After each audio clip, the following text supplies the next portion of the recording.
Shalom, hari ini kita akan renungkan Injil Lukas pasal 13, teksnya ayat 1 sampai 9, dan sudah dibagi dua paragraf. Paragraf yang pertama, ayat 1 sampai 5. Yesus berkata bahwa orang-orang mengalami nasib itu bukan karena lebih besar dosanya. Siapapun tidak bertobat akan binasa. Paragraf yang kedua, ayat 6 sampai 9. Yesus perumpamakan Bapa telah memberikan kesempatan untuk bertobat, kalau tidak akan ditebang. Kesimpulan hari ini, beberapa orang membawa kabar tentang orang-orang Galilea kepada Yesus. Memang mereka bertanya kepada Yesus betapa besarnya dosa mereka yang telah dibunuh oleh Pilatus. Namun Yesus berkata, sangkamu ke-18 orang yang mati ditimpa menara dekat Siloam lebih besar kesalahannya daripada kesalahan semua orang lain yang diam di Yerusalem? Tidak. Dan Yesus berkata, jikalau kamu tidak bertobat, kamu semua akan dibinasa atas cara demikian. Namun Yesus telah meminta waktu lagi kepada Tuhan sebagai kesempatan pertobatan. Ia memperumpamakan dengan cerita pohon aranya.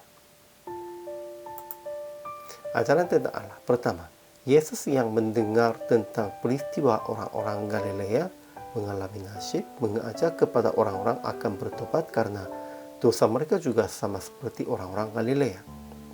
Kedua, Yesus mengajar dengan perumpamaannya bahwa manusia harus berbuat pertobatan. Ketiga, Yesus memberi kesempatan kepada orang-orang berdosa yang belum menghasilkan buah pertobatan dengan memberikan yang baik sama seperti orang-orang lain. Ajaran tentang manusia.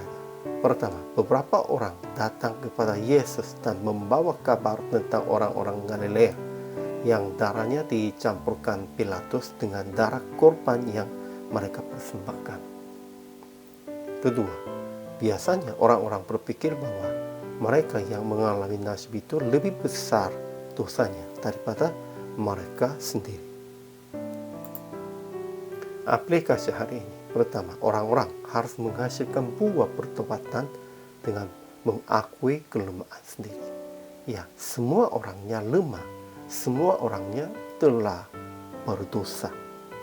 Sehingga kita harus bertobat dan menghasilkan buah juga melalui mengaku kelemahan dan dosa mereka sendiri.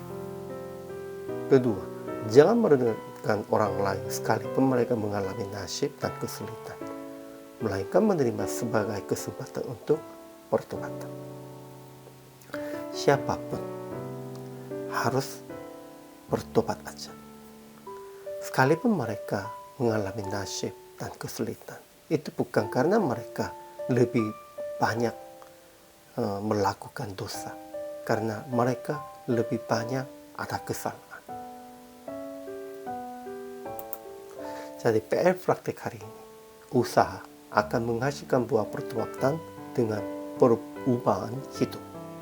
Itu menghasilkan buahnya daripada orang lain, Anda sendiri lebih dahulu, dan memberi kesempatan kepada orang lain yang sedang mengalami nasib dan kesulitan supaya mereka juga menghasilkan buah pertobatan. Kita bertobat dulu, juga harus memberikan kesempatan kepada mereka pun juga supaya mereka bertobat dan menghasilkan buah pertobatan. Itulah semua kewajiban hamba Tuhan dan harus memberitakan kepada semua jemaat dan semua sesamanya. Hari ini juga selama melayani, Tuhan Yesus memberkati.